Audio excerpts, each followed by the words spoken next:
Welcome to the Unlock Your Culture webcast, a monthly discussion about preserving traditional fire service culture in the modern setting. With your hosts, Sean Duffy,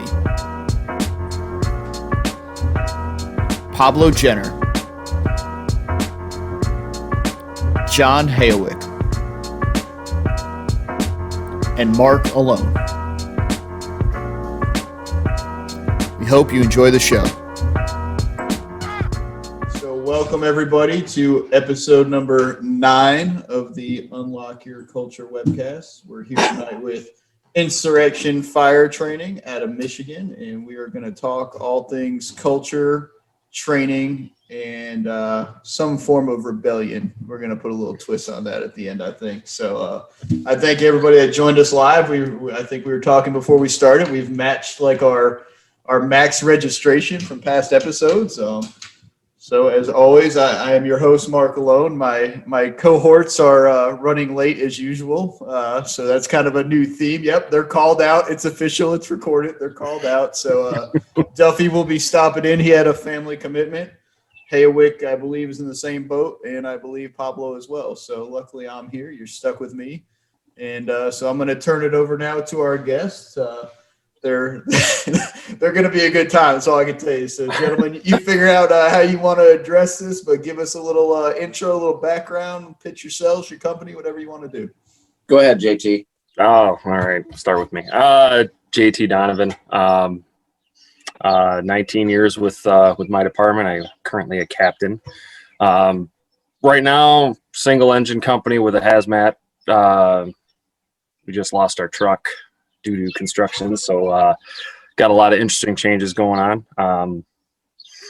Patrick and I started this October, I think. Last October. Yeah. Or something. After we got up. Yep. So we started this and trying to get some things going. It was born of frustration, I guess would be the easiest way to put it. All the best successes in life were born out of a frustration of some sort. I'm Patrick Sawyer. I've been in the fire service since late 1999, early 2000. I got into the fire service just before I graduated the fire academy with JT. So I've been all over the country. I was an active duty Marine for 10 years, and I still volunteered while I did that. And I've been all over the state of Michigan. Started out in a little tiny area in Michigan called Pleasant Lake, in Henrietta Township. Real aggressive farm boy type firemen, and they were about getting after it. And it seems like I've been pretty blessed with some really aggressive fire departments. And then you start, as you kind of grow throughout your career, you recognize your type of aggression, your consistent type of aggression isn't always reflected in the place you end up, I guess. Best way to put it. Yeah, I think that. I love your backgrounds because I think it fits just kind of the majority of people that you're going to meet at fire training, at fire conferences, at your local fire department, right? And, we have this image of the fire service that we like to put out. And, these days it kind of seems like maybe that image is not what we say it is, but the more people I talk to, the more people I reach out, it is out there. It's just like we don't dive deep enough to find those people. So I love like-minded people. Yeah, and everybody who's going to do something like this or go to a training across the country, they're very much in the same mindset. They've come up against the same frustrations as myself, JT, and any number of guys. They're struggling against the whole "you can't be a prophet in your own palace" sort of thing. And you're going to find there's really two types of cultures out there. The don't get hurt, don't get out of line, you stay in your lane sort of thing. The let's get in, get it done. If the fire goes out and we put it out, great. If the fire goes out and we didn't put it out, as long as everybody goes home, that's fine too. And then you kind of run up against guys like JT and me who are I don't know. I've heard some weird adjectives describing us. There's the berserker cowboy rogue type guys who want nothing more than to practice until they can't get it wrong. And we hunger to go after fires. We want to go to fires. And if we get hurt, we get hurt. If we die, at least we die doing something we loved. And last time I checked, when I raised my hand to take my oath, nobody promised me tomorrow. So I'm about it. Let's do it. I think it's funny you bring up the oath thing, because we've had this a couple times, and it's disturbing to me how many places don't have an oath still. And that's like, we talk about the oath all the time, but there's so many fire departments that don't have it. So it's almost like a cliche in a way, but I go down to, I'm big on like words and like hidden meaning on stuff. And like, if your department doesn't have an oath and you're trying to figure out what's wrong with your culture, maybe that's where you start, right? That's a good starting point right there. Yeah. The funny thing about that is My dogs. you got something. Let's do this. Let's get after it. They sound like the Bumpus's dog from A Christmas Story. That's awesome. Yep. I lost my caboose of thought over here. What they treat a raccoon or something? I don't know what they're barking at. That's awesome. It's a nice security system you got there. Yeah. I love it. I got 2 Dobermans that are. But before we go down whatever rabbit hole, It's a funny thing you mentioned the oath and not everybody having them.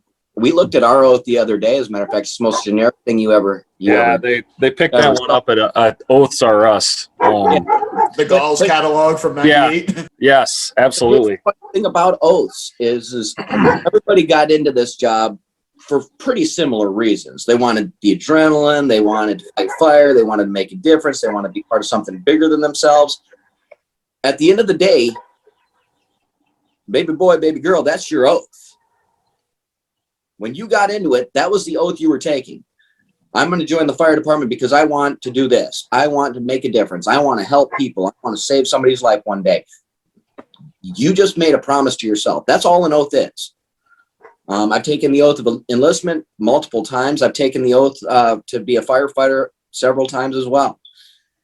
And carte blanche, no matter how specific or how vacuous it is, you're always joining for the same exact reason. When I was on the volunteer department, I knew I wasn't getting paid. I still raised my hand, so it's not about the paycheck. The paycheck is kind of nice, but at the end of the day, it's not what it's about. It's about the people we serve and if I can make somebody's day better, or I can help them live a better quality of life, or have some quality of life, or hell, if I can keep a raging structure fire to a couple of kitchen cabinets, guess what? I did my job right there. That's a win all day long. No, I agree, man. I think that's great. And I'm gonna roundaboutly go back to some of what you said here when we get into this. I don't want to get too far off course because we have a bad habit of just going down the wrong path to begin with. So before we get too deep into it, why don't you guys tell me a little bit about your company, what you train on, where you do it, stuff like that for people who aren't familiar with your training company. Dog handling mostly. We're canine arson detection and bomb removal. Well, I would say My dog's barking now. Damn it. I would say our beginnings are in forcible entry. That's Patrick and I are both pretty big forcible entry nerds. All things forcible entry, through the lock, conventional irons, whatever you name it, we're into it. So that's kind of our bread and butter thing. That was kind of where we started teaching together with our department, is that we were able to talk our training division into letting us kind of revamp our forcible entry program, because it was pretty, to say basic is almost not even truly giving it enough credit to what it was. It was we watched a couple of the videos from the Blue Door, and then it was like, everybody take a whack at the door and you're in and out in 15 minutes, call it good. There was no diving into any of the methods, the madness, anything with forcible entry, why we do it this way versus this way, what happens if this way doesn't work, then what can you do? So we kind of took ownership of that and changed that around. And so that was kind of where we started. And then, just like I said, out of frustration and a moment of some what's the word I'm looking for? Drunkenness? Huh? Drunkenness? No, that wasn't an alcohol fueled moment. That was it was literally like 2 days after Oath Keepers, and I was riding that high still. So I was like, all right, let's take our show on the road. We can do this. That was pretty much how it happened. Yeah, and I drank the Kool-Aid, right? I drank the Kool-Aid. Like, you know what? We can do that. Yeah, and so we're both fire instructors in the state, and we can get after it. And a lot of this comes from the fact that we're as much students as we are teachers. Anything we can learn from anybody is valid. Hey, it doesn't have to be my way. It has to be a way. And if it's more efficient than mine, I'm gonna give you the credit you deserve, and I'm taking it. Yep. So that's what it's all about, right? It's all about sharing stuff, and it's funny how many people get turned off by it, right? You're out there, you think you're some fire god. I'm like, no, I just like to do fire stuff with my fire friends, and that's not it. Yeah. And my ultimate goal, and I think the ultimate philosophy of Insurrection Fire Training, is to make everybody better than us. Not that we're like fire gods ourselves. We're not. I are not. But at the end of the day, if I can take somebody who's been doing it for 15 years and give them just a little tweak in their body manipulation or the body mechanics, or I can show them how to hold a tool a different way, or cock the nozzle over a little bit differently, so that, like Aaron Fields would say, keep it gangster, right? Mm-hmm. If that thing makes them get them to their retirement, the one that they earned, and it keeps them safer, and it allows them to move a little bit more freely, it allows them to remove a victim who otherwise might never have made it, they're better than me, and that's a win for me. That's the legacy that I want to see. Yeah, and how many guys do you see? Like, I've seen this a bunch on social media lately, which I've kind of, I guess, stepped back from a little bit, the state of the world over the past year. But how many times are you seeing where the guys that run these training companies are posting where they get these testimonials from like, hey, you're at my department last week, and then we called a job on Wednesday, and we did A, B, and C that we got out of your class, and this is what happened, right? Like, that's what it's all about. It's not about you. It's about the influence, right? To me, that's how I take it. If they don't even remember my name, but they remember the techniques, they don't remember Insurrection Fire Training for nothing, but they remember the techniques that we were able to pass on to them, that's still a win. I don't have to see anything about it. I go out and do what I do because, it's just like you said, I want to do fireman shit with my fireman friends. And a lot of the pushback that we get, and we get a lot, it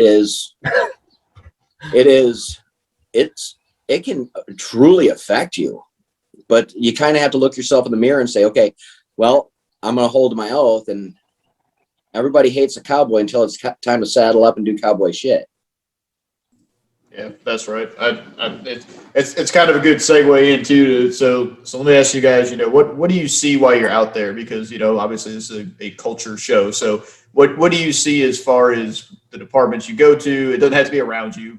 It can be if you need to be cryptic for employment reasons. I get it, but is it good? Is it bad? Is it as bad as we say it is? Is it as good as some people say it is? Is it in the middle? What do you see? It is right in the middle, in my opinion. You're going to go to some places, and these guys are going to be like wired tight. They are ready to do this job. They live for the job, whether they're career or volunteer. This is who they are and not what they are, and then you're going to get the guys who are totally happy to weigh down a brown chair all day long and play video games or eat moderately decent food and complain about everybody else not being able to do anything, not being able to do their jobs. So it runs the gamut. You're going to find some lockdown guys in places where the culture sucks, and you're going to find some really crap guys where the culture is great. That's humanity. That is in effect what culture actually is: a group of people working in a society toward a common end.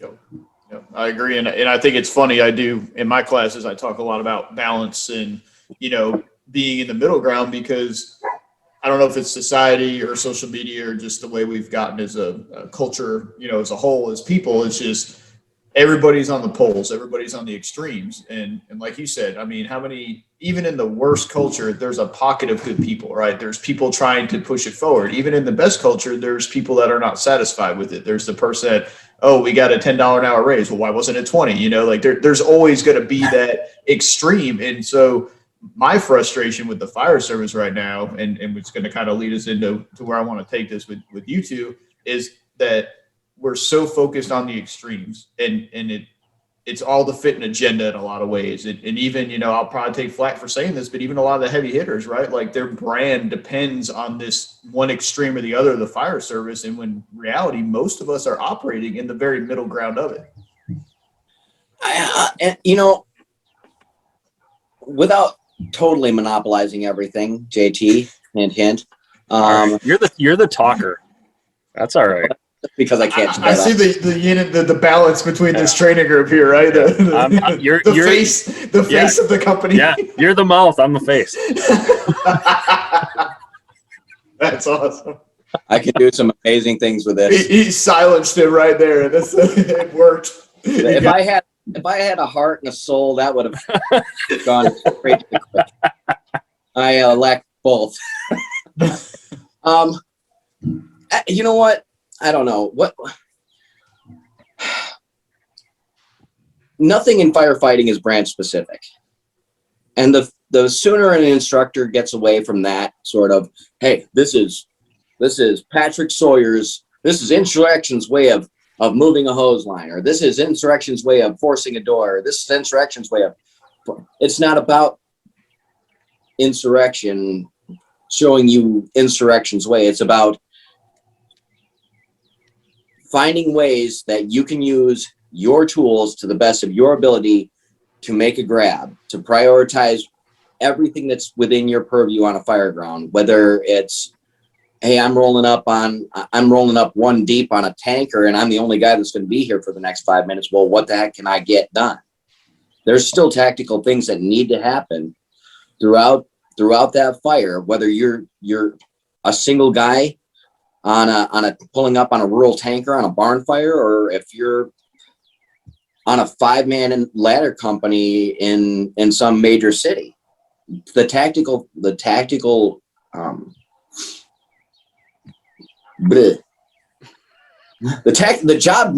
jobs all still need to be done. You know what I'm saying? I guess really what it comes down to is giving people the skill set, a deep enough skill set, so where they can think. That's the most important things to me, is that I want people to be thinkers. I don't want people to be brainless and just point me where to go, boss, and send me on my way. I want you to think your way through problems. I want you to be able to work independently. You know, because, you know, we're fortunate enough that I've got 4 guys on my engine, and when we pull up on anything, whether we're first due, third due, whatever, I want 4 people working independently towards a common goal. I don't want 4 guys doing the same thing altogether. I don't want the human centipede running through a bedroom searching for somebody. I want 4 bedrooms getting searched at the same time. And having that skill set to be able to think your way through problems and go, well, holy shit, I'm by myself trying to force this door, but all I know how to do is use the forks. How do I figure this out? Well, you only know how to use half the tool. Yep. Technically, here we go. Yeah, I mean, really, you know, tomato, potato, right? Yeah, you know, whatever. Exactly. So, the problem we run into a lot is you'll get those guys who will yes sir, no sir, left face, forward march all day long. The problem comes with they're buying in only for the half an hour or 45 minutes that they're training. Buy-in does not equate to investment. Yeah, man, that's a really great way to put it. Because how many people will go to your class because it's cool to go to your class, right? These dudes are cool. Nobody. Well, I think you're cool, but you know what I'm saying? Like, how many people are going to go to this conference because the big heavy hitter on Facebook said, if you don't go to this conference, you're a crap fireman, right? So I've got to go. I don't want to be here. I really don't want to do this class. I can't tell anybody that, but I got to be there, right? I got to be cool like everybody else. So I wish I had that guy's free money to go waste it on something. Oh, you ain't kidding. Me too. And the time off. I'm going to tell you right now, you're not cool, but you want to do something cool, come to our classes and we'll show you some cool stuff. But nobody has to know that you dealt with dorks the entire time.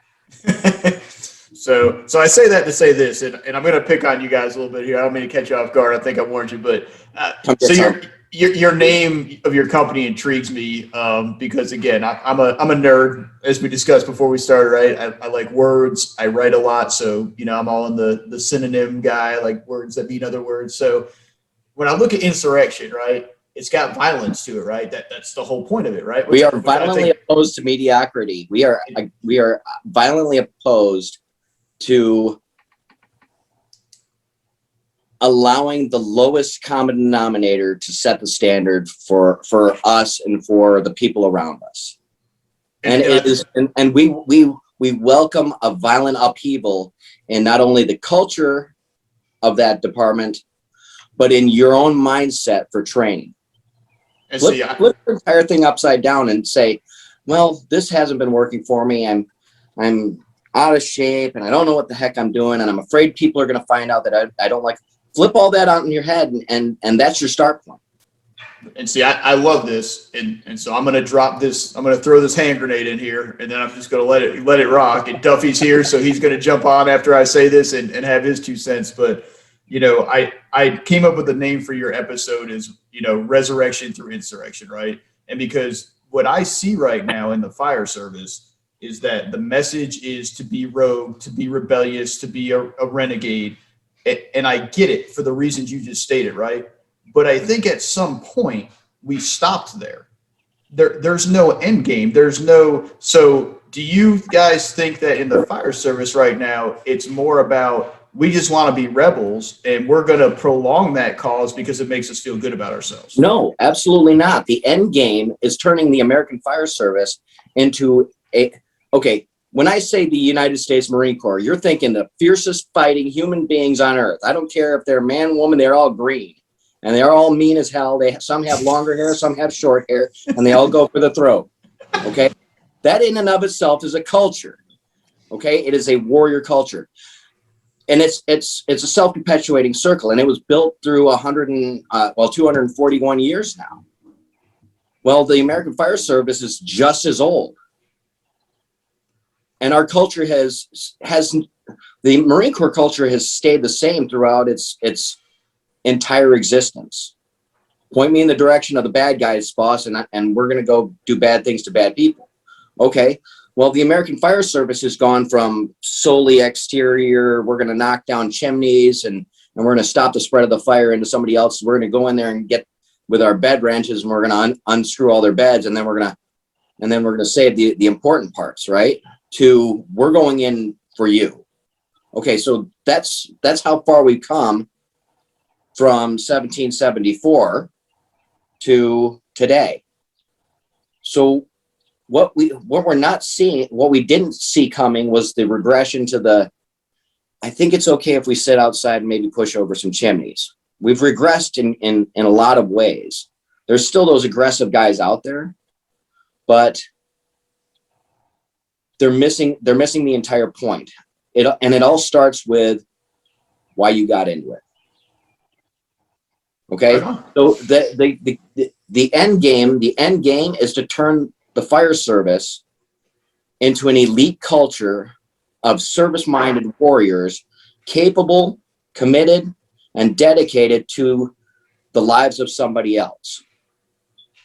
So I would agree with that. My question, I guess, then is that are some of the people that are leading the push to do that, can you see where maybe they get to a point with either having a company on the side or having this giant influence they never knew they would have? And now, I'd equate it like this. Have you ever seen a company or a chief officer that either prolongs a problem or creates a problem because they need to be useful in solving that problem? So do you think there's a section of the fire service right now that is so focused on the need to be rebellious that if we actually fixed our problems, they wouldn't be necessary anymore, and that scares them? It's not even the need to be rebellious. That's the issue. Need to be needed. It's the need to be relevant. Relevant. There we go. It's only one beer. I thought you were the voice of the company. Yeah, I was the great voice of the company. I just said I'm not the voice. No, it's about being relevant. It is about relevance. Too many times you're finding guys who are fully capable of training for failure versus training to failure. They're willing to get out there and do it until they figured it out. Okay, well, I figured out that most exterior swinging doors have hinges on the outside hinges, exterior, #winning. I'm a forcible entry guru, but they're not training to the point where there is no way they're going to screw this up. And when the chips are down at 3 a.m. with their adrenaline going and their heart beating out of their chest. So if Insurrection Fire Training fades away in 5 years, the internet stays forever, and somebody can always be like, oh, well, what did these jackasses say on any given day? Okay, so Insurrection's gone. Did somebody learn something from us? Okay, great. Were we relevant for 5 minutes? Sure. But the longevity, the real relevancy comes in taking that 18, 20, 22-year-old firefighter and making them better than you. And they're gonna take their guys when they become a company officer and make them better than they are. And this constant, oh, I'm gonna drag you down because I'm afraid you might be better than me, and I'm gonna blow off whatever you have to say because God forbid somebody shows me that I'm deficient in some area. We want to turn that on its head, and you kind of got to be aggressive with it sometimes. Sometimes you get more bees with honey, and sometimes you gotta burn down the hive.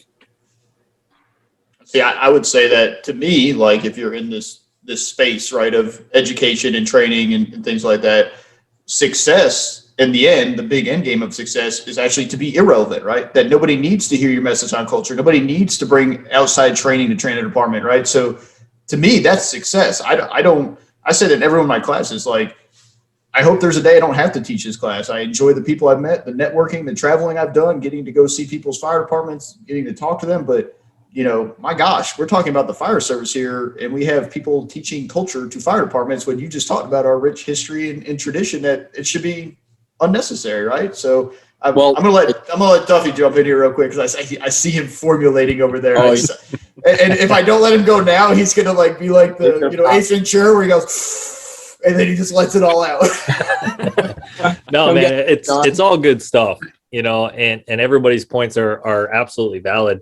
I think we're in a time now where the reason why we have the problems we have is because it's gone unchecked for so long, right? You know, and that goes back to that whole cultural thing. You know, Patrick and I were talking about this the other day on the phone. What happens is you have somebody that comes in the fire service and they're taught one way, right? And they're treated a certain way. So that's all they know, right? So when they're tasked with teaching somebody or bringing them under their wing and you know, mentoring them, whatever it is, they're only going to be able to give that person what they were given if they haven't sought that information or abilities out for themselves, right? So when you have firefighters that are coming in who have done that for themselves, they have gone out and taken further education, have talked to people who maybe have different experiences than they do, and they bring that back. That's threatening, right? Because it's that, whoa, hold on, what is this change? Like, what are you trying to do here? And I don't think any of it is malicious on either side. We have to understand that when you have somebody who's been doing something a certain way for 15 years or more, or whatever time frame they're in the fire service, and you come in and you start shaking their world, their head's going crazy, right? It takes a certain type of individual to harness that and be like, hey, I'm going to listen to this and I'm going to find out about this and I'll form my own opinion. But what happens most of the time is we're so resistant because they're like, nope, I refuse to do anything different. It's gotten me this far. I'm not changing anything.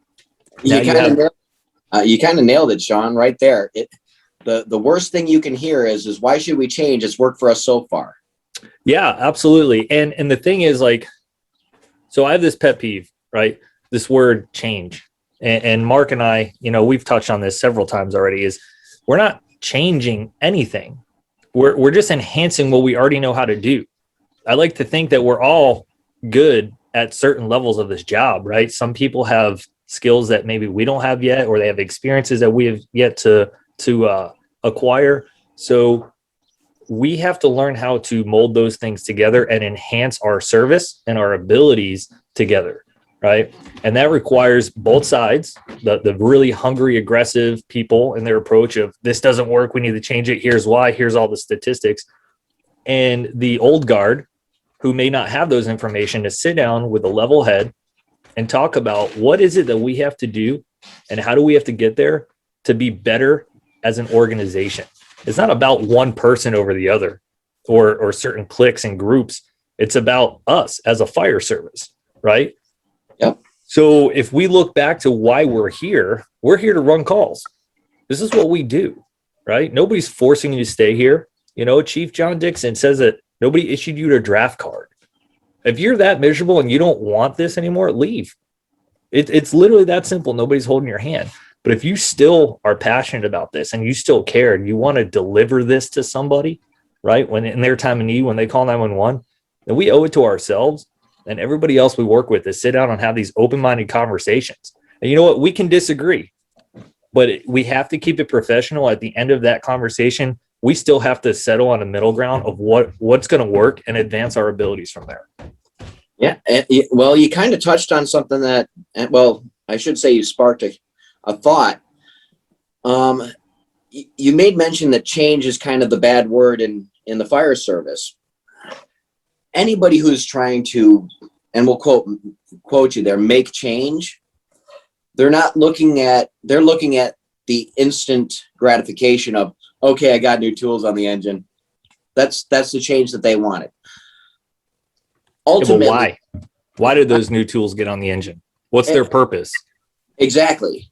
So we're not looking how to use them. for and therein lies the rub, right? Yeah. But we're not looking specifically for change. We're not looking to change the fire service. We're not looking to change the culture. We're looking at the long game. We're looking to evolve it. So if you can't evolve, what happens? You become extinct, just like a dinosaur. And that's where your relevancy falls off. That's where everything that you did to make whatever changes you work so hard for becomes irrelevant. Here's the other thing about that. We all have to understand that we have a tendency to want to do what's comfortable for us, right? Everybody. I mean, that's just human nature.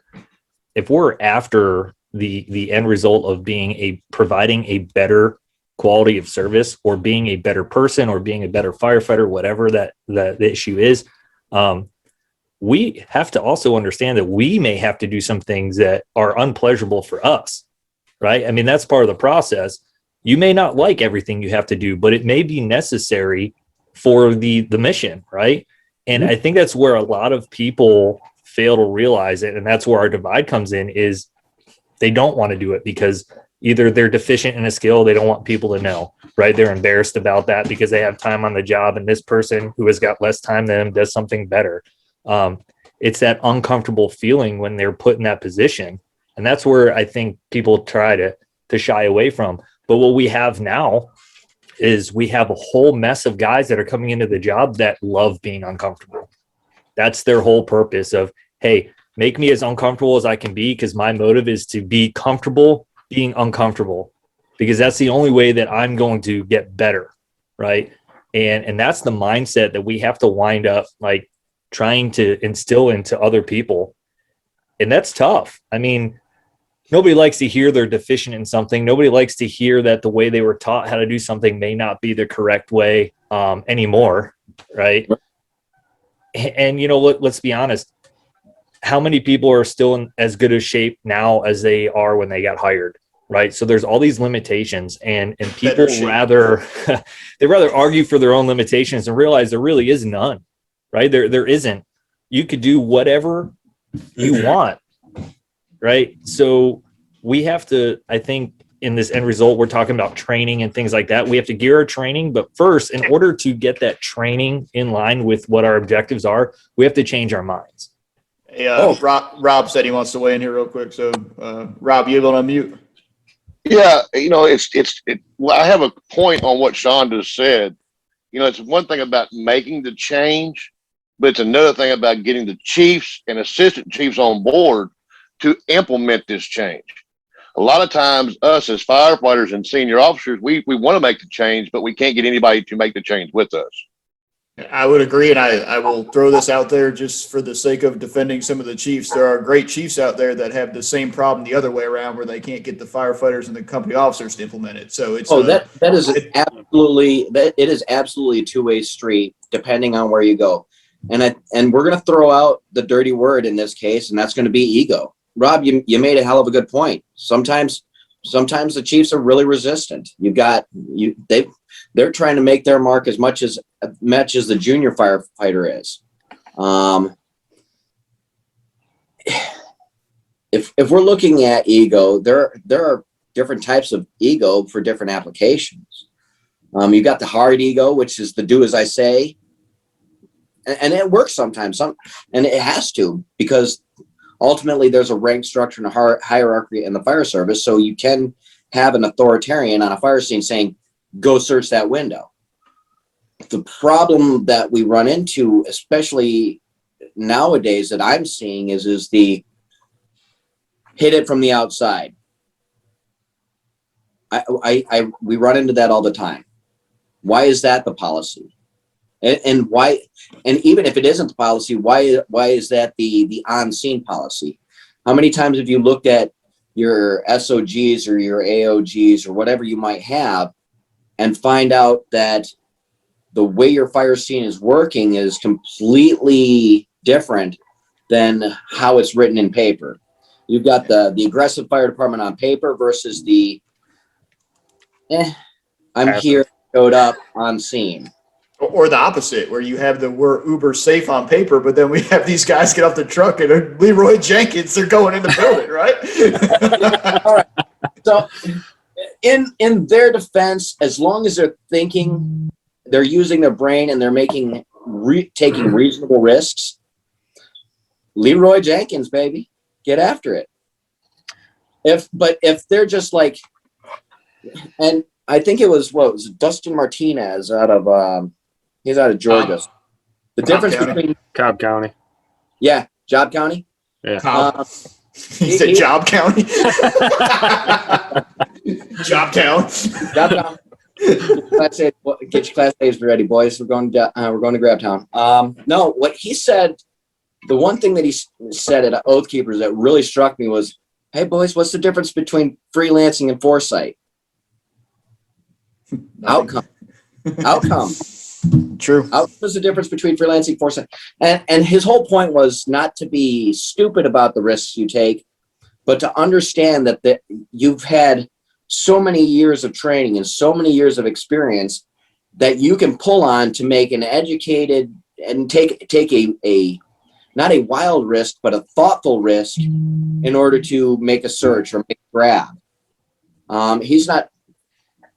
So in a lot of cases, as long as you're thinking, get after it. Leroy Jenkins all day. Leroy Jenkins. And so while we're here, Mitch asked earlier, and I couldn't really fit it into where we went with it, but while we're back on the topic of exterior things, he brought up, is that a staffing thing or is that a safety thing? My view is it's a combination of the two. We've convinced ourselves that we can't do this without, however many people NFPA says should be there within however many minutes on all these rigs. Like, thanks, NFPA. Okay, well, I should say that, but I think that that really sexy UL video kind of ruined a lot of things for fighting fire. That was totally out of context, by the way. People felt the whole thing was a sham because of how it was put out. It's not like a transitional attack is a new thing. I mean, you read a report from Engine Company 82 and FDNY is doing it during the war year. So it's not like it's a brand new thing. What it is, it's a new trademark thing because somebody was trying to make their name on something.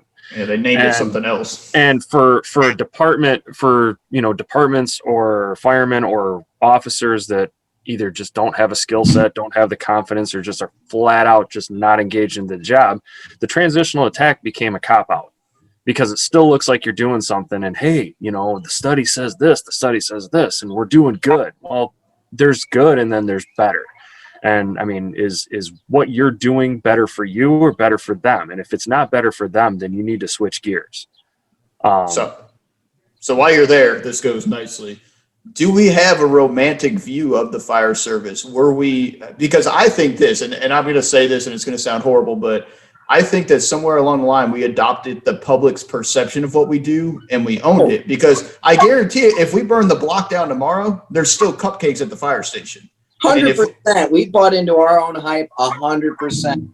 Because if we put helmet cams on everybody, the way the cops are having to put body cams on right now, we'd have a lot of people fired and we'd probably have our budget slashed. I promise you. I'm going to be honest with you. The last video I was able to take on my helmet cam, you can hear me going, "It's really hot in here." And I've got the hose going and you can hear it steaming off the walls. And I'm like, "Hello? It's really uncomfortable." And there's nobody behind me. You can't hear anybody. And I turn and I go to swing, and it's dark. And this is a while ago. So I was not with the captain that I'm currently with. Thank God. My captain's pretty damn solid. Work for him any day. Is his name Natalie? Yes, it is. Strange enough. I wouldn't dare kiss his ass on a live webcast. Oh, it was going so well. You couldn't tell that we've known each other for 20 years. No. What? Hey, what? I'm still young and gorgeous. Is your status, it's complicated with each other? Is that what's going on here? Not really. It's ambiguous. There's some ambiguity. So there's always a point in this show where we hit the bottom. We make people at work. Yeah, we make people at work really uncomfortable. That's all. Oh, I make a lot of people uncomfortable. You did yesterday. I don't care.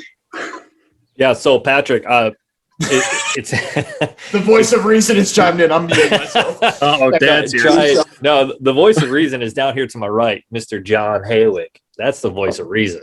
I just admitted him. He's here now. Yes. But going back of what you said here, I think we do kind of fall in love with ourselves and our romantic perception of what the job is, and it's been the same since forever. Save my shit, save my life. And that's how it goes. And you got some over the top, just like in anything, right? You got people that take it to the next level and they're a little bit extreme, and that scares the shit out of people, right? That kind of withdraws them instead of bringing them in. But ultimately, what we have is we have the people that can think about this stuff logically, right? Provide the reasons why and all the data and all that stuff that comes with it. And then you have the people that go to the extreme where it's just like, let's go. We're supposed to go interior every single time. Like, we're doing this now. And that is a balance, right? You were talking about the transitional attack. That's a tactic, man. That's not a mode of operation, right? And I think that's what people are forgetting here is you can still be an aggressive fireman. And that was a problem that we ran into with it, Sean, is it stopped being a tactic and started being the overall strategy. Yeah, it became, if there was fire out of any opening, then that's what we were doing. Regardless of what's going on, regardless if there's reports of victims, whatever. We're hitting it hard from the yard and then maybe transitioning somewhere. Here's my question to anybody on here who is an officer. All right. Do you think that we focus more on stretching that line and putting water on the fire than we do what our primary purpose is, which is to get in there and save people?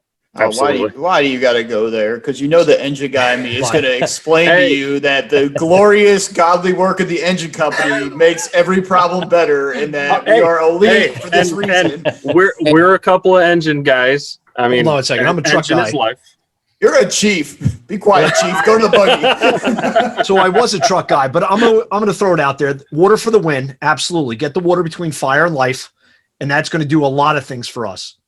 That's going to begin extinguishment. B, it's going to provide egress for anybody that's above that fire that's coming down potential open interior stairwells. What are we looking at with fires? We're looking at single family dwellings, multifamilies. We're not, so that open interior stairwell is that chimney effect. Plus now we're protecting our truckies that are doing search on the floor above potentially, as well as the guys providing, doing the initial primary.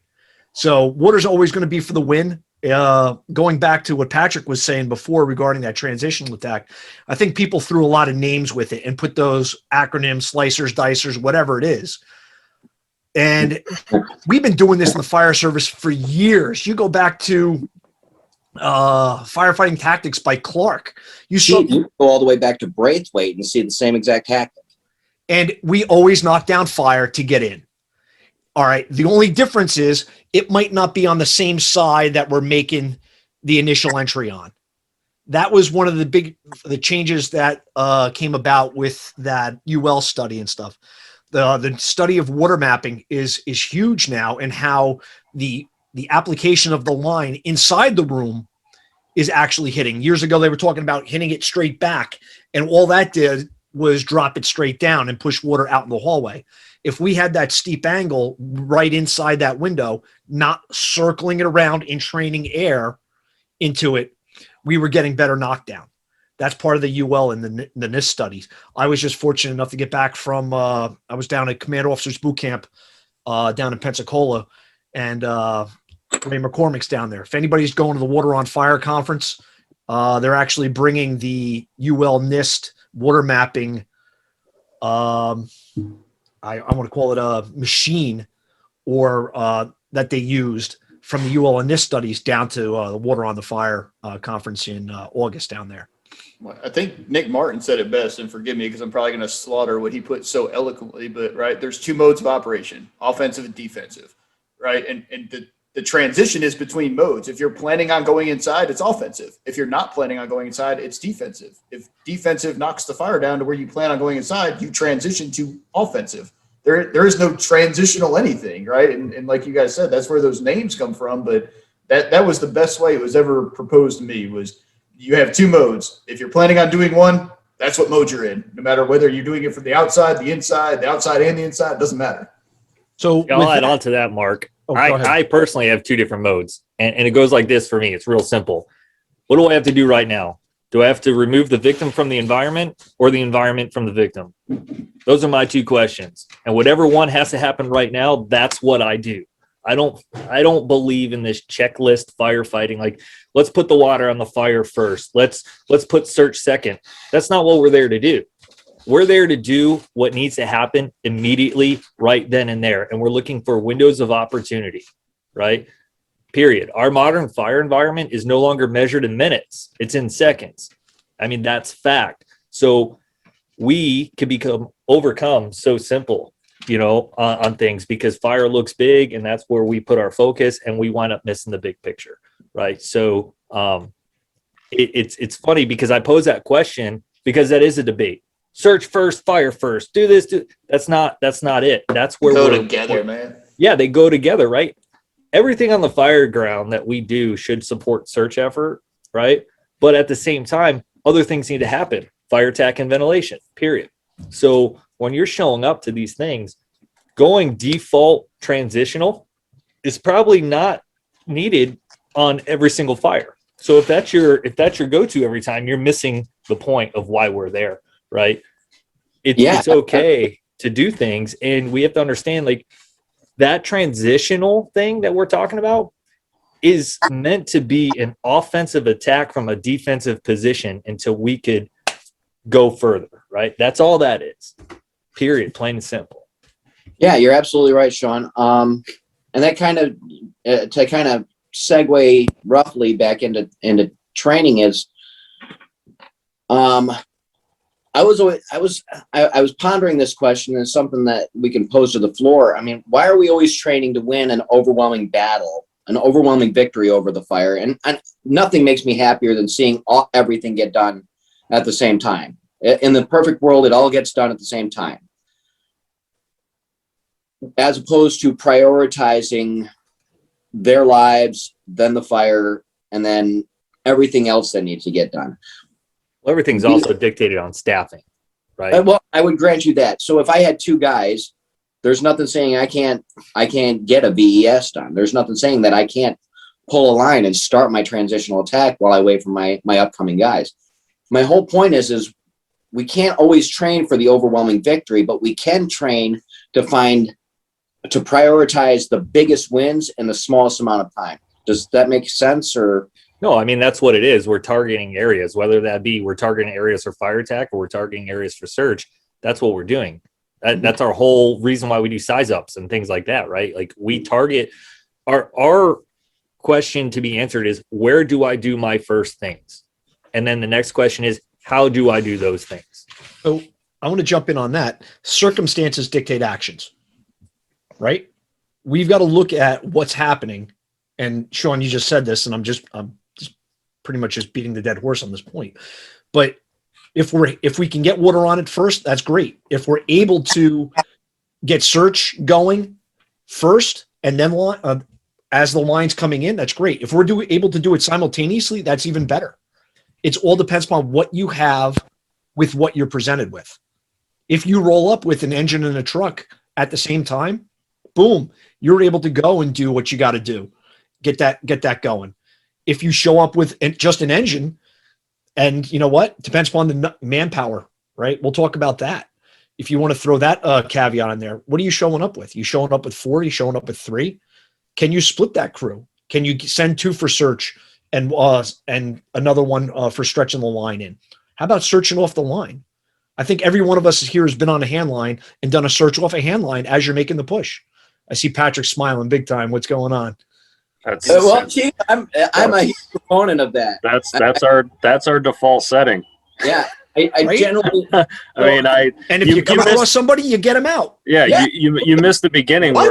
where I want 4 people doing independent things all towards the same end. So when we operate, if Patrick's my door guy, he knows that he's searching off the line.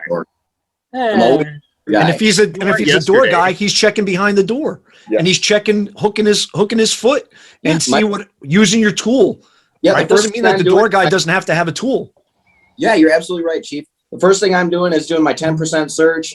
If there's somebody there, I'm going dirty grab.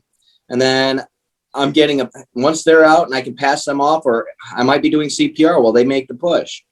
But I've got to mentally prepare for each and every aspect. I could be bird dogging the fire for them.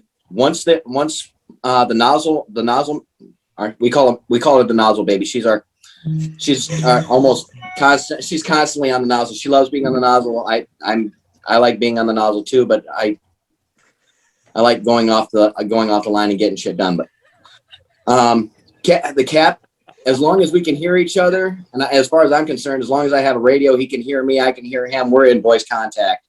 I'm going to do as much searching as I possibly can, because if I can beat the truck to a completed primary search, I've won that. Oh, I will. My whole goal is to send people home. Go home. We got it, baby. So But is that like the truck That's- guys knocking the fire down with the water can before the Yeah, engine? pull the That's pin to all I cancel said. the engine. Yeah, No, we know the cops don't do that. They throw their extinguisher in the building. They just throw the whole thing in. Like, it didn't Oh, work. you've I don't seen understand it. I have two. they got to be trained on how to use it first. So, So, Pat, I watched- let me ask you. Like a grenade, pulled the pin and throw the whole extinguisher. It was just the most. You're doing great, buddy. So when you were talking about training, like to have this, overwhelming, victory on the fire, something I've noticed is that we always have to have this big, complicated 5-alarm orphanage scenario. Nobody can train for the room of contents. Is that what you're getting at? Yes. Yeah, it's well, Yes. no. Ideally, we always train our guys to win every aspect of the fire. They always make the seat of the fire. They always make the grab. They always, okay, now we start throwing in priorities and then we start throwing in complications to the training itself. Okay, so you're going to go in and do the search while these guys do the attack. And then somewhere along the lines, and I've seen it a few times where the crews just like vapor lock. They're going for the overwhelming victory, but it's like JT said earlier, they end up chewing ass down the same hallway as the truck company will end up chewing ass down the same hallway as the engine company because they're following the line instead of cracking a window with a ladder and going up and throwing bodies into the most highly occupied areas of the house. So this brings up another good one. And, you know, Sean, you had it with your scenario. You know, what are we here for? To put the fire out to save people, right? So the one I get asked all the time, and I actually think it's a great promotional process question, not because there's a right answer, just to see where people's minds are, is if you are on the line and you come across a victim, do you get the victim? Because there's schools of thought on that, right? It depends on staffing. It depends on if you have a search crew, but is that a discipline thing to keep going because there's somebody closer to the fire? I've thought about that. I've thought about it for a long time. And Sean, you can always tell me to shut my mouth for a second and so you can talk. I mean, I'm totally okay with being told to shut the hell up. It's your episode, sir. It's your episode. I know Natalie must tell you that all the time. She really does. I thought we were talking about his wife for a second. She tells me to shut up. And I'm muting again. No, I've thought about this a lot. If I ever ended up on the pipe and I found a body, okay, that changes my entire mission. My mission is to now put myself and my tool between that body and the fire. Okay? Their life became way more important, and I can sit there and hold that line for as long as I can while somebody else, while JT grabs hold of the victim and passes him out. And you can't be afraid of not getting the credit for it. Yeah, I passed him out. Screw it. Okay, the grab got made. The only important thing there is somebody got saved. Somebody lived that wasn't going to live otherwise. Okay? Yeah, no, I agree with that, because here's the thing. You know, although we're maybe 2 or 3 deep on a hand line, it only takes one person to put the fire out. I mean, that's fact, right? So if we're stretching and we're going down a hallway or whatever, or maybe we're even at the fire and we're searching the areas immediately close by and we find a victim, then the first thing we need to do is report that. You know, hopefully there's a search crew, you know, in there already that could come and break away and help us out. Or maybe we can activate the RIT team that's standing outside if we have one, somebody to start, you know, helping, because the only thing that we can do at that point is, hey, Patrick, you hold this fire in check. I'm going to remove this victim to this window here, and hopefully there's somebody else on the other side. I'll be right back. You know, we're not talking about freelancing. We're talking about being oriented to where you are in a building and realizing that we have to get away from just because I'm on the hand line, I only put the fire out. You know, we could be scanning for victims while we're on the way to the fire. We're not saying to dedicate yourself to a full search, but you know, that is your job, right? You're scanning, you're getting a layout. If you can see anything or feel all the way around, yeah. We have to be force multipliers, especially with the low staffing environment, right? So guess what? Hey, if whoever's on the hand line happens to find a victim and they start that removal process, well, we still need to be putting the fire out. So somebody better be doing that, but we still have to search at the same time. So this is where we have to understand like what our manpower is and stop assigning to people things that hasn't even happened yet. You know, you see it all the time with like the fire-based EMS systems. We assign ambulances to medical or rehab, and those are 2 to 4 firefighters that could be searching or pulling victims out or ventilating or doing other things. And that's the problem. So to answer Mark's question is, hey, I think everybody needs to train how to do all the jobs equally and understand that I don't care who gets the victim out, just get them the fuck out of there, because that's the whole point. The longer they're in there, the worse it is. So if you got to start the removal process as somebody on the hand line, please do so. The worst thing you can do for that victim is just sit there and camp out and be like, yeah, search crew's coming. You know, that doesn't do anything for their survivability rates. Well, this goes to the training question too, right? And this is the engine guy in me, is that for most of us, the majority of our districts, how far are you advancing this hose line in the house? They're not that big. So like and this, I think this is kind of one of those parking lot hose advancement scars, is that, we think we're going to have to advance all 100 foot of hose. Well, if we find a victim, I mean, you're only going 25, 30 feet in any one direction in a house. So, I mean, if you can't hold the fire from there, if you're in a McMansion, different story, but I don't think that's the reality for most people. Especially, you're absolutely right. We're, where we work, we're 1,000 square foot ranches, duplexes, stuff like that. I mean, we're not bringing 50 feet of hose in that house. It's a short move. And I think a lot of it comes from maybe a fear or insecurity of, well, I can't leave my guy alone to take this victim out. So we're just going to sit here and babysit this whole thing until somebody comes here and does it for us. That's a trust issue and a training failure right then and there. Yeah, it's a training scar for sure. Absolutely. Because let's talk about your average house, right? If you're putting fire out in a bedroom, we'll say, and you happen to be in a hallway where you find a victim, chances are there's another bedroom nearby, right? So how far are you really from that person on the nozzle, right? And this is where I think like firefighters are scared of the dark, man. Like we truly are. If only we had a $6,000 device strapped to us where we could talk to each other. John's giving me the thumbs up, and it's true, right, John? Like, go ahead and chime in if I'm wrong. But dude, I've been saying that firemen are scared of the dark for a long time.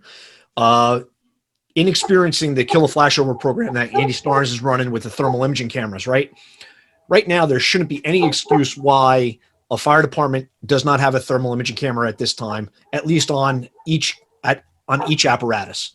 Whether you're talking about the highly expensive ones or the ones that are situational. Again, we can use that. Firemen do not like the dark. Once we start shutting doors and calling for lift, what are we doing? We're airing out the building. We're not helping extinguish the fire. All right. Once we start shutting some doors down, it's going to bank down. It's going to get dark. But guess what? We got that thermal imaging camera. If we're wiping our face and we got to wipe the camera front and back and see what we've got. How about this? How about the officer sticks the thermal imaging camera in front of the nozzleman?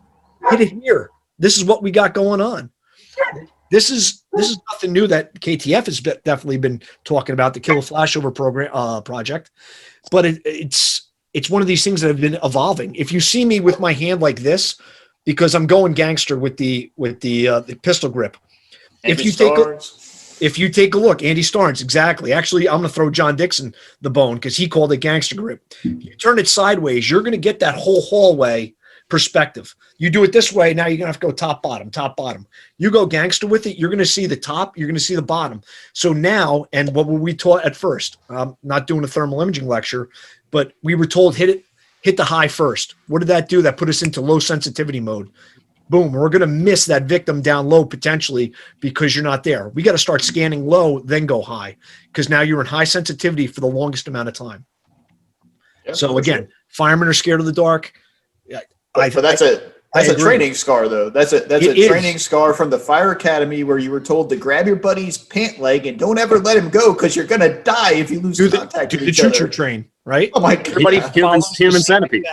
Oh, you didn't go there. I did go there. Oh. I go there every day. Oh my. Well, think about.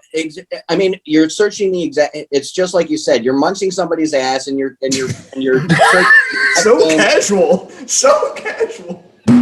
Oh, I told you I was going to make you uncomfortable. We do have a PG to R rating right now. Oh my God. That's just, those are rookie numbers. I'm going to have to. It's all right. When I upload these to YouTube, I always click the button not for kids. So we're good. Thank you for that. So my children don't see it.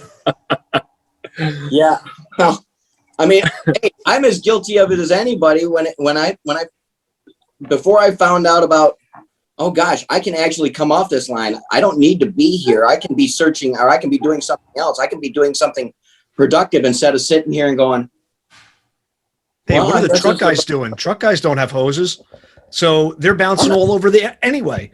And they're jumping in rooms. They're on the wall next to each other. I've been on a truck a grand total of 3 times in my career in my department. Good catch. So, yeah. If I want to talk We can- shit, We can bleep it out later. We'll just put Sawyer like Looney Tune noise over it. You think?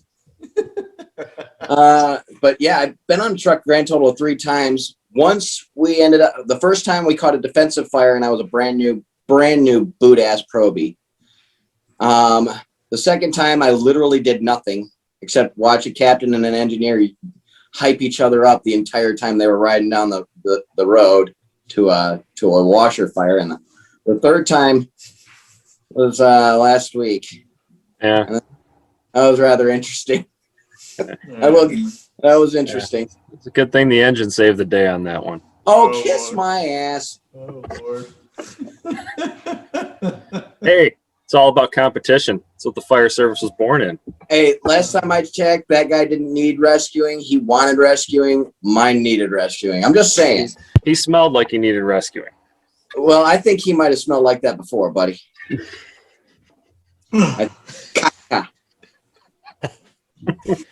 So, You know what?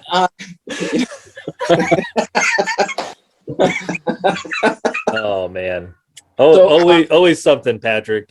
Oh, this is great. I've got to be me, and you knew what you were getting into anyway. I was not holding anything back. I've got to be me. Hey, Mark, if we could talk about something I heard about on your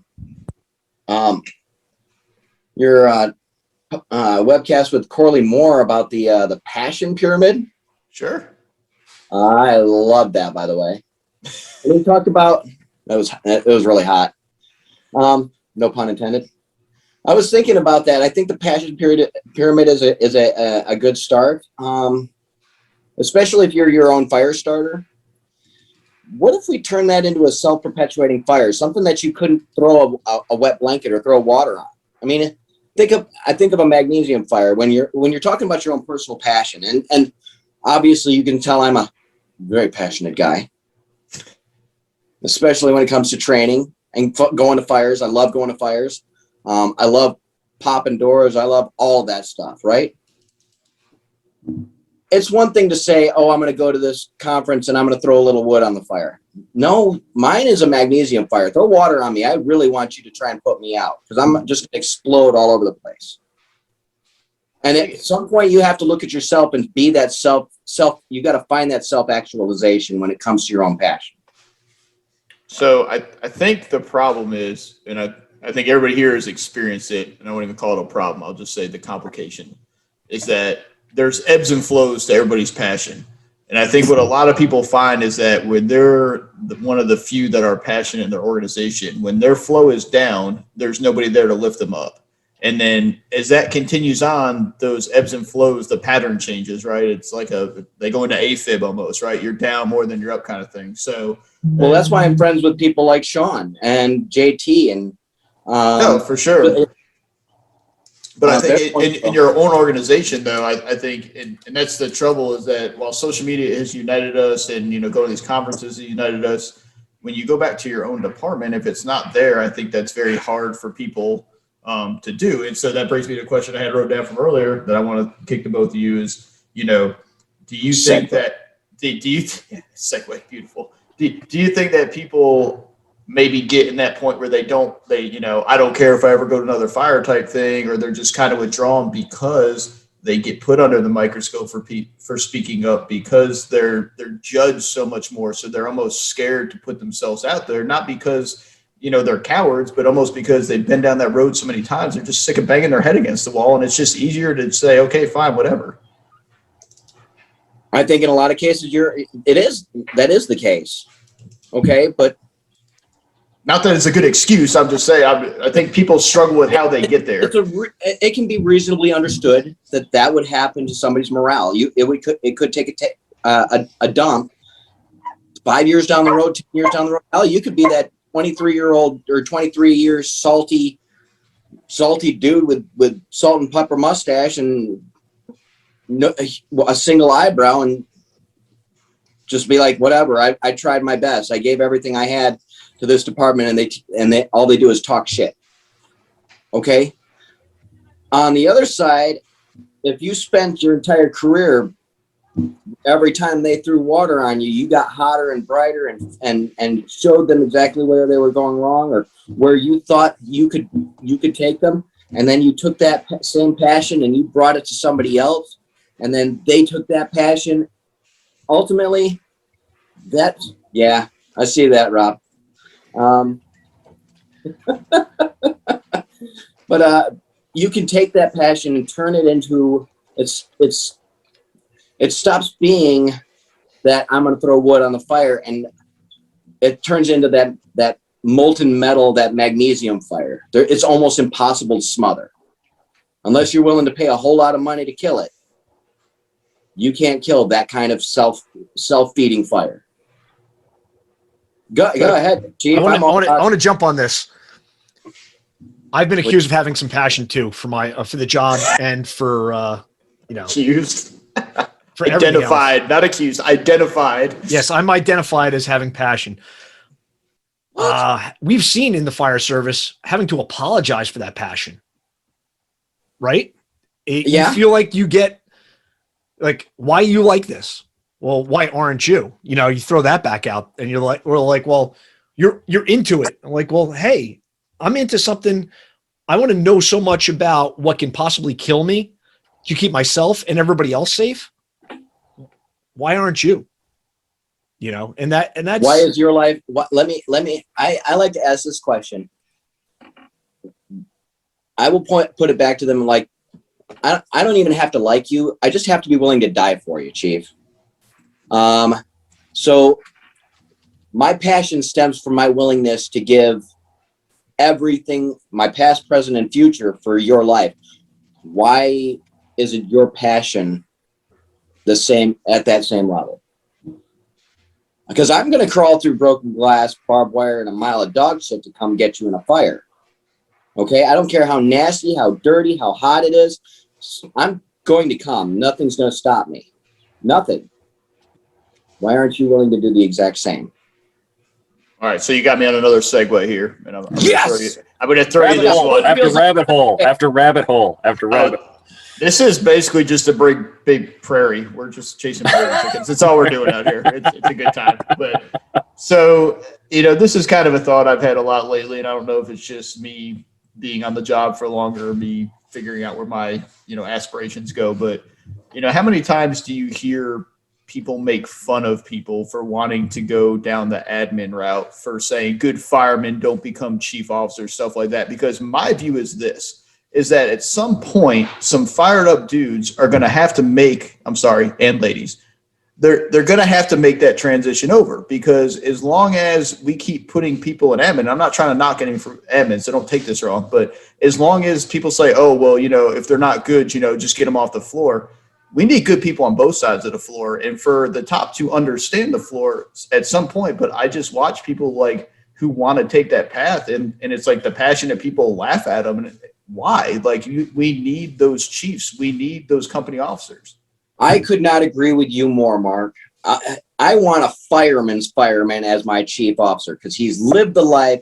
He knows what we need. He's listening to his guys. He understands the tactics, the strategies, and he's also got really sharp teeth to swim with the rest of the politics. The worst thing that ever happened to a fire department was politics.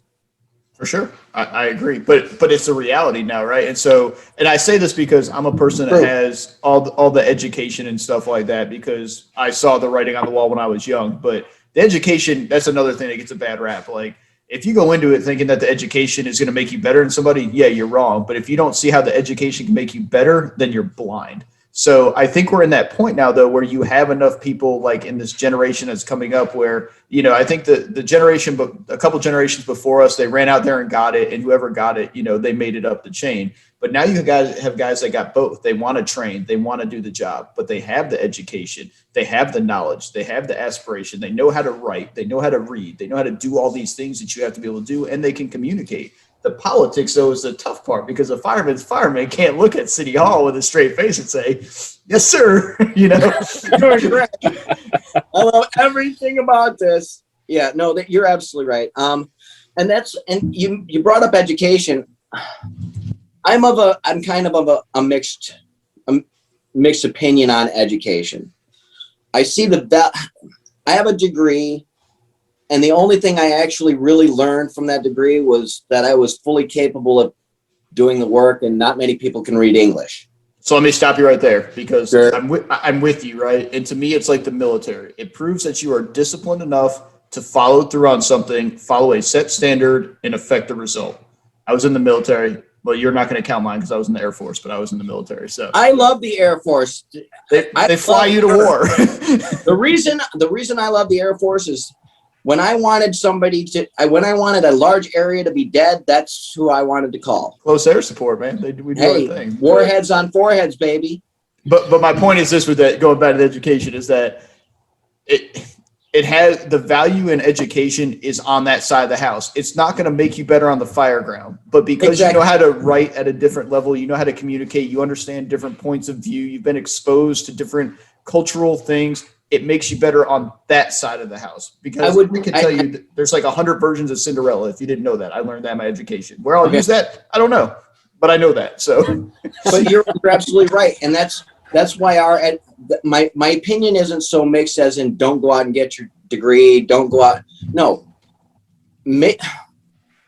as long as you know who you are and you constantly seek self-improvement, you're getting an education. Okay. You're getting the experience. Make sure that the education that you seek is relevant both to your future and to your present.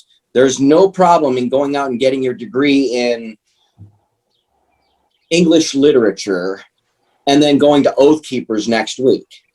You know, for sure. So make sure that you're shaving off the edges, becoming a well-rounded individual, and that all of that is focused toward the betterment of you, the betterment of your organization, whatever organization that might be. And ultimately, if you're going to stay a firefighter, the lives of your citizens. Yeah, and you should never do the education because it's a requirement. You should do it for you. Now, I would argue that our requirements have escalated to a point where it's a little ridiculous when you need a PhD to be a fire chief. But, you know that's a whole different conversation. You know what PhD actually stands for, right? Oh God, no. Piled high and deeper. Yeah, well, I could agree with that. So, but I think too, how do you apply that education is my thing. And I'll say this, and I don't mean it to be offensive to anybody, but I think it thins the herd out a little bit, because if you're really interested in going to that level, you're going to go get the degree. And there's people that won't. And unfortunately, I think because of the time, the money, the commitment, that does actually take some good people out of the equation. But if your life goal is to be a chief level officer, you're going to go do it. And if that's not your goal, if that's not where you see yourself for sure in the fire service, you're probably not going to do it. Right. So it's actually a way to kind of, to like I said, thin the herd out beforehand. Yeah. And I see where you're coming from. I did my degree. I got my education for me strictly because, I kind of got suckered into it, but that's a long story. Ultimately, my only goal in life, and this is 40-year-old Patrick talking to you, is to be a backstep firefighter and to make sure that the young guys that come in underneath me get to be old guys like me without any animus towards the people they serve, without any malice towards admin, and with a deep, abiding love and appreciation for not only the fire service, but our department, our organization, and the people that it serves. See, I'm going to nickname you Segway because you keep giving me more thoughts, right? This is the other side of the admin, the good fireman and admin problem. I thought you were going in a different direction. I am. I'm going backwards. Only on two wheels, moderately unstable.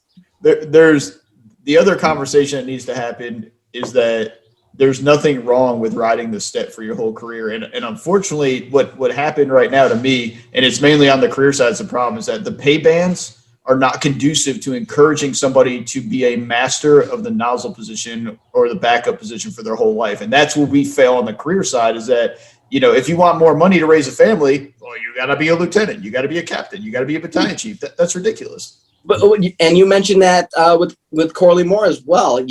The question was posed: what's so damn bad about not promoting? I'm a frozen fireman, which means I have opted not to promote. Okay, not a damn thing Not a damn thing. It comes down to knowing yourself, constantly and constantly seeking your own self-improvement, the influence of other people, and understanding that the sphere of influence for a senior firefighter is far greater than even that of a company officer and a BC. And I say this with all respect, because the senior guy has all the firemen. Then he also has the ears of the officers. And then the BC will hear this stuff coming from their officers, and it goes all the way up. So the sphere of influence for a good senior man is broad and all encompassing. Not only that, you can see that sort of the senior man is seen daily. So who has more influence? The chief, who I've seen a grand total of 3 times, or that senior man I see come in every single day, and he's out there checking his gear. He's out there throwing ladders, trying to get better. The senior guy, he's going to have the greater level of influence. Let's see here. Not only that, you become a point of reference for not only what's new and evolving in the fire service, but where our traditions came from and how we became XYZ fire department. Your responsibilities as a senior man are not only you're the knowledge keeper, you're the Jedi Knight of the doggone fire service. You can go anywhere, do anything. You can be the diplomat. You can be the first in guy with a fire maul and a Halligan tool and pop doors, and you can throw yourself through it. You're going to find different options, and people are going to see and be able to draw from not only their experience but your experience. It's why the E8 in the military could tell the O1 to sit down and shut up, right? It's the same conversation. Hey, diamonds. We in the Corps, we used to say diamonds and stars were for chicks, and cross rifles and bombs were for dudes. All right, I'm going to throw one more out there. We're getting close on time, but I really want your opinion on this one. It's a conversation I had with a buddy the other day. It's back to training. The dilemma with training in the modern fire service, as far as call volume, experience, and stuff. The question came up, is somebody that has never done something in real life, but is competent and has been through the training and understands the skill, can perform the skill at a high level of competency, true or false? They are qualified to teach that if they've never executed in real life. I think people do that at fire academies every day. Yeah. I agree, but it's still a question we have, is that, is experience really the mother of all that we say it is, or is competency at a skill the more important part? No. So the gap in experience must be filled with training. Yeah. Right on. You can train yourself to know how to do it. I've VS'd one time. How many times have I practiced it before that? About 100. I was fairly confident that I knew what I was doing when I went and did it. Yeah. And to kind of piggyback off of what JT was saying is there aren't, some people might be living in Jobtown. Okay. And let me know, give me a call. I might be looking, you never know. But our city doesn't burn like you would think that it burns. So the opportunities, and plus you're going to rotate through the sled, you're going to rotate through the truck, and the truck will make every fire at least, but guaranteed if you're on the wrong truck, you're going to be writ all the time. And our writ tends to be a bunch of yard shepherds. So, I mean, you're not garden gnomes, for God's sake, get in there and do a job. But I really want to say that if I train to pop a door, not the prop, but the door 1,000 times, am I going to be more proficient than the guy who is given an introduction and shown a door and said, go pop it? Yes, but you have to have been taught properly and execute it properly. So if you do it wrong 1,000 times, you're doing it wrong 1,000 times. Yeah. Well, so it's the proper practice doesn't make perfect. Perfect practice makes perfect. And again, having that education and experience coupled together and then doing it 1,001 times, so it's muscle memory, is where it's at. Just because you have somebody you sit in a classroom, now you can teach it. No, it's not okay. You need to have the credibility. I'm going to throw the caveat to that too, John, is we like to hang our hats on experience, and I'm not knocking experience because it is 100% necessary. But just because you go to a lot of fires doesn't mean you know what the fuck you're doing at a fire. All right, let's get that straight. So you can have somebody who makes a lot of jobs, and for some reason, that's what people thinks, gives him pedigree and validates that individual. And now they're in the teaching realm. That doesn't mean that the quality of their instruction is where it needs to be, right? They could 100% be teaching you how to do the wrong shit too, hiding behind, well, I go to 100 fires a year, So I think the answer to that question, Mark, is it's a balance, okay? Every one of us at some point in our career is going to go to a fire. That's going to happen. What you do at that fire and what you learn from that fire is what makes the difference in your ability to teach that specific skill. That is my personal opinion. Agreed. Experience fills the you don't know what you don't know. That's right. How I look at it, right? And I'll throw you this, and I think I don't know if I said it on the show before or not, but I took a class at one of the HROCs, and I had a guy from FDNY in the cadre of the instructors, and we got talking about operations and stuff. And I said, man, I would love to work somewhere with your staff. And he said, well, bro, I envy guys like you that only have 2, 3, 4 guys on the truck. And I said, I don't get it. He said, man, I'm a professional hose mover. The only people that do anything on my engine company are the officer and the probie. The probie flows water. The officer tells him where to go. The rest of us, he tells us how many sticks of hose. We move it where it needs to go. The probie does the work. We load it back on the truck. He said, you're getting more experience with 2 or 3 guys on your line than I'm getting on mine because that's what we do. He said, I've got like 30,000 people on a first alarm fire. There's not much to do, right? And he's not diminishing his job at the FDNY, but he has a valid point. Most of these places that go to a bunch of fires have staffing that most of us can never dream of. And their actual, like you said, their actual experience on that fire may not be what their call volume indicates. Now, there's plenty of guys that go to a bunch of fires that don't have that staffing. By all means, I'll sit down and listen to anything you have to tell me because you do have the I don't know what I don't know thing going on, right? So, worth noting if you ask me. Well, to again, bounce that off, how many times have you seen an instructor teach directly from the Jones and Bartlett books? And there's a okay, so if I follow the curriculum, I'm teaching my new firefighters how to be a firefighter based on JB Learning or whatever not for practical application has deigned to say this is how we're going to fight fire in the American Fire Service from here on out. So, okay, so it's saying that OVEIS, sorry. There you go. Yeah, you saw the eye, didn't you? Yeah, you got a twitch? I understand the eye. Yeah, so did everybody else before they put it in there. I just looked at my brain for a second. I stands for implied. But okay, I stands for I should do something during this evolution. As I should cover my ass while I search this room. Yeah. Wow. Well, here's the thing. It's saying that it should never be attempted under without these certain criteria being met. And I don't know if this is an older version of the book or whatever. Hell, I look at my version 3 of the book. Okay, so I don't even remember that even being covered. So I'll be honest with you. If I were just a book teacher, I could teach the book. Anybody can teach the book. I could gain 300 pounds and walk around with my fingers tucked in my belt and say, yeah, I'm a fire instructor and teach everything out of the book and get these kids to pass a test. Am I teaching them to be firemen?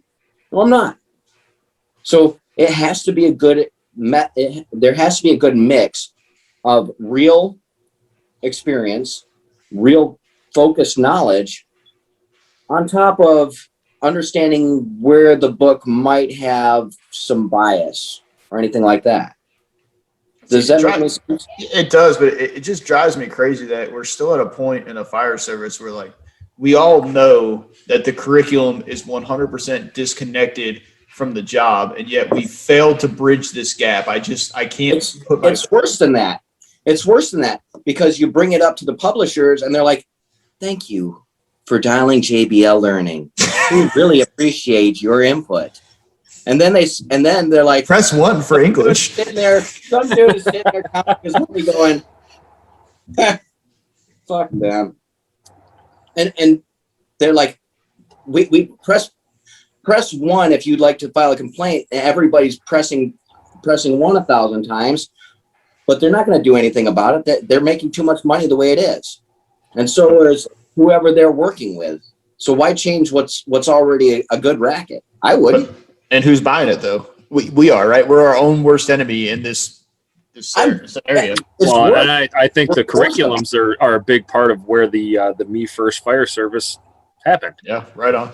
It became about protecting ourselves versus putting the victims and whatever in front of us, and now we have this risk averse fire service where we're doing survivability profiles from the sidewalk and making judgments of, oh, nobody could be alive in that room, so we're just going to stay out, and we'll just we'll hit it hard from the yard and never transition to shit, and there we are. Without even trying, right? And that's my thing. Like I mean, again, but hey, nobody got hurt, so we're okay. Yeah, and somebody got hurt. Somebody got hurt because that victim died. Or worse, everybody goes home. Did they though? Did they? Okay. Well, yeah, the house burned down, but everybody went home. Well, what about our victims? Did they get to go home? Well, no. Then guess what? We still failed. I like that we had to quantify that though. Like at some point, the goal was like, well, if John doesn't, no, we can't use John. John's here. If Greg doesn't make it home, like we're cool with that because it's just Greg, right? It's just one guy out of like 20, so we're okay with that. But maybe we should really try to get everybody home now. That would probably be a good idea. Well, and that you can see the difference in the training mentality.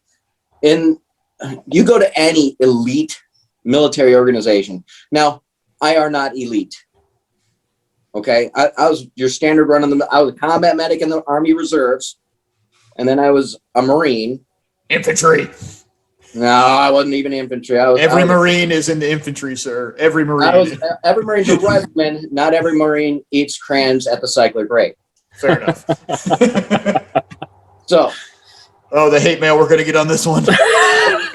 Come in, bro. I've got the king size Crayola box, 64 original colors. Only half of them eaten. With the sharpener. And the sharpener.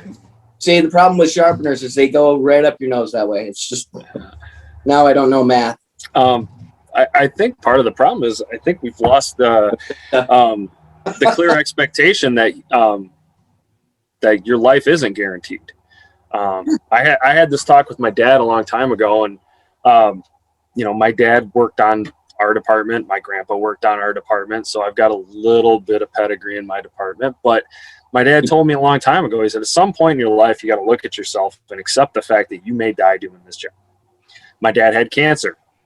It's part of the job. So like this clean cab, bagging up your shit after a fire and going out of service stuff, I ain't about that shit.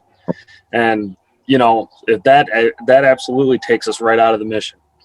No, but I am about putting a garden hose on a truck and hosing yourself off with common sense and getting the bulk of the stuff off. Yeah, there's absolutely a common sense approach. Yeah, spray your shit off, take a shower when you get back. Why is the fire service not talking about? Yeah, why is the fire service not talking about pre-fire cancer prevention? Why are we not talking about working out? Eating I say this all not the time. Smoking, not chewing tobacco. Get off your fucking ass and do something.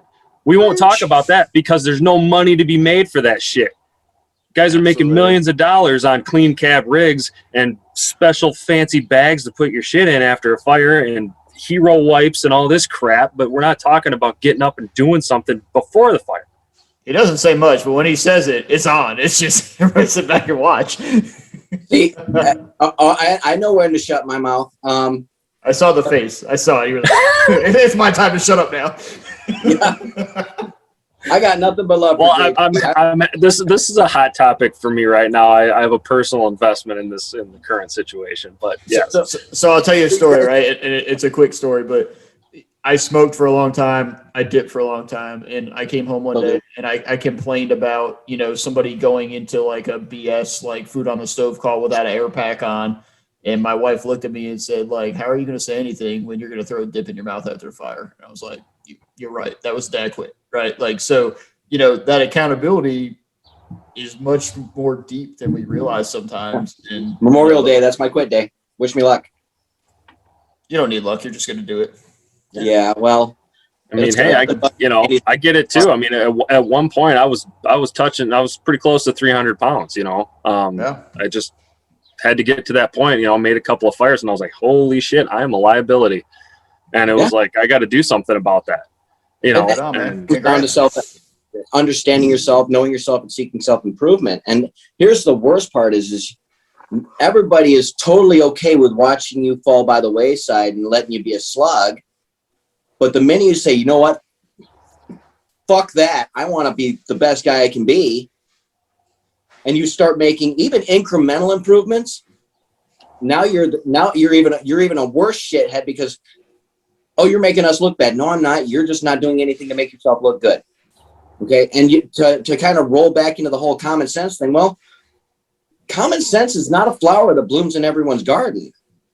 So you're expecting people to have common sense approaches to pre-cancer awareness or fire attack or popping a door. And since when have you been outside lately? Have you seen humans? They're big dumb animals. You get them together. And they're putting gasoline in plastic trash bags down where I live. So that's my favorite. That's my favorite. My favorite was the laundry basket somebody was trying to put in. How does that even work? Oh my God, it doesn't. I got this much. They're invested in hazmat suits. I hope these pages of history just don't get printed because Oh, we're gonna look back at ourselves and be like, we're the most advanced species on the planet, and then there was 2020 through 2021. Yeah, People bad. make fun of me. we need to learn from this one, I think. Oh my goodness. People don't learn So the one thing I like to ask people is like, we've, obviously, in the fire service for the most part, that alpha type A personalities, we got to watch sports all the time because we're dudes and that's what we do. But like, By the way, it's 2-1 Florida over Tampa, if anybody's wondering. well, there you go. So like, okay, so here's perfect example. I hate this, Mark. I hate it, but here he goes. So would you accept your favorite professional team being a bunch of sack asses that don't train and don't practice and don't know how to do their job? No, nobody's going to pay to see that shit. Nobody wants a military protecting us that doesn't train, doesn't practice, doesn't prepare for war at all times. Why is a fire service that refuses to train, refuses to be good at their job acceptable? Because again, we go back to what we said way early on. We have the public's perception of ourselves, and we are not held accountable by the public. The public has given us a blank check. We continue to cash it. And I'm telling you, I've talked to numerous chiefs about this, numerous company officers, numerous retirees. Our check is about to expire. The camera thing is going to happen for us. The accountability thing. The lawsuits are already coming. Yeah, foundations are not going to be good enough here with the accountability and scrutiny that the rest of public safety. EMS will be before us, and then it'll be us. It'll happen that way. I mean, it's a good thing the general public doesn't know what we should be doing, what we should be doing versus what we do. I mean, they call 911, a bunch of red trucks show up with flashy lights, a bunch of people doing shit. They don't necessarily know if they're doing anything that matters. We're just doing things.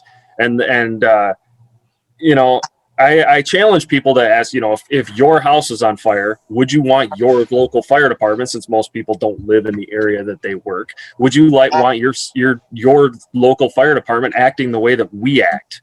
And the problem too is that, probably like 99% of the people we serve will never use our services. We can hide, right? Because the bulk of we go to the same people all the time for the most part. And that's the reality of it. So, but it's going to come to a head, and you're not going to be able.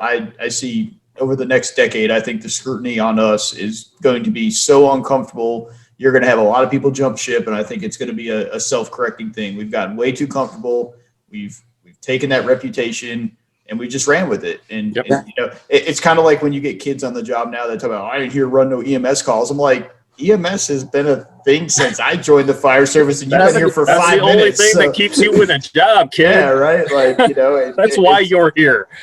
Here's what I'm going to say about all of that.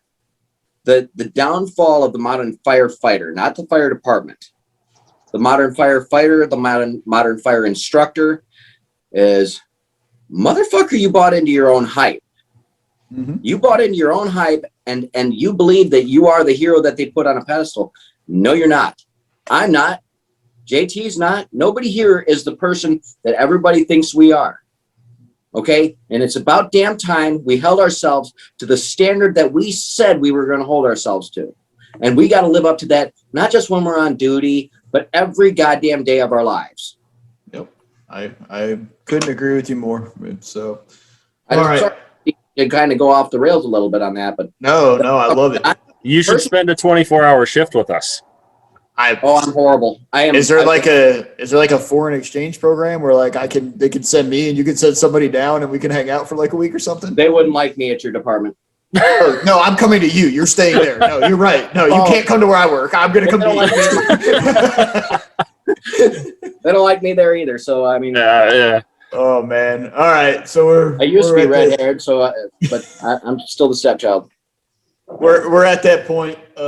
You guys got anything closing you want to say? Just summation. I say we open it up and let people actually talk and yeah, ask. we got anybody that wants to ask questions? Anybody in the audience? We got a bunch of people here. We got 13 people sitting here.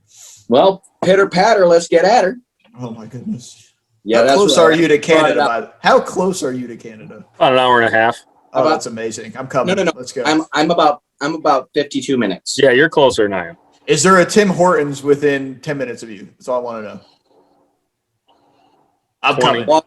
20. Walking. Did we just become best friends? Is that a real question? I love me some Timmy Hoes, baby. All right, so I'm going to kill the recording here. If you guys got anything to add, things you're doing, things you want to promote, now's the time. We'll kick the recording and we'll do the after hours. Hey, just be the best damn fireman you can possibly be. Go to your own. The only thing that's going to limit you in this life is you. So the best firefighter you can be, you haven't met yet. Right on. Yeah, Natalie, you got anything? I've said enough. Oh, It's on now. About John 12 Bells Hayowick, what you got, sir? No, I'm just glad I was able to jump on. I got caught up a little bit with getting back here. So I appreciate you guys and all the wisdom that you guys shared tonight, and the passion especially. And There's some wisdom, more passion. Definitely. exactly. And I know we'll talk more after we stop recording. Oh, outstanding. Duff. Yeah, I just got one thing to add, and one of the things that I feel like we need to get better at as a fire service is asking people, we're talking about standards and things like that. Why is it okay for people to expect us to lower our standards to meet their expectations? But when we ask them to raise their standards to meet our expectations, all of a sudden we got a problem, right? So I think those are conversations that need to happen, especially when we seem to butt heads over issues. And that's a real question that we need to be asking is, okay, why do I have to do this, but you're not expected to do anything in return? And I think that because that's going unchecked, that is why we have just become so okay with watching everybody fall to that mediocrity instead of holding them accountable and saying, no, that this cannot happen, right? The public demands and expects better. So I would challenge anybody to ask that question to anybody who's, telling you or encouraging you to lower your standard because it's easier for them. Right on. My summation for tonight's events is going to be pretty simple. Like, give a shit, right? Like that. I think that's the overwhelming message here. It's short and simple. We could have cut this short an hour and a half ago and just said, "Hey, give a shit, fuck off." Literally, the last slide in my program is just that, but that's okay. So, I think the message I got from you guys, which I think is great, is that the goal is service, right? The goal is improvement. The goal is not your influence, your fame, your celebrity. It's not to be rebellious. It's not to be rogue. It's a means to an end, and you can't get lost in that journey of I'm being this way to be this way. No, you're being that way for a purpose, and when that purpose is reached, you need to stop being that way, or it's not going to happen for you. So, Exactly. I got one advertisement to give the True North Fools in good old Canada, or Canada as I so respectfully or otherwise say. has been gracious enough to have me for a Zoom class on May the 27th. You can go on True North Fools Facebook page. It's a $10 donation for non-members to the Canadian Fallen Firefighter Foundation. So it's a charity thing, pretty much, is how it's going down. So if you want to listen to me ramble on for another 3 hours, that's a great place to have it, and it's actually to a good cause. So check them out. So other than that, I appreciate you guys and your time. I'm going to kill the recording here, and we'll see who wants to stick around. So check out Insurrection Fire Training if you want some passion, a good time, or you just want to cut up these two right here. Leave a smile on your face. Everybody have a good one.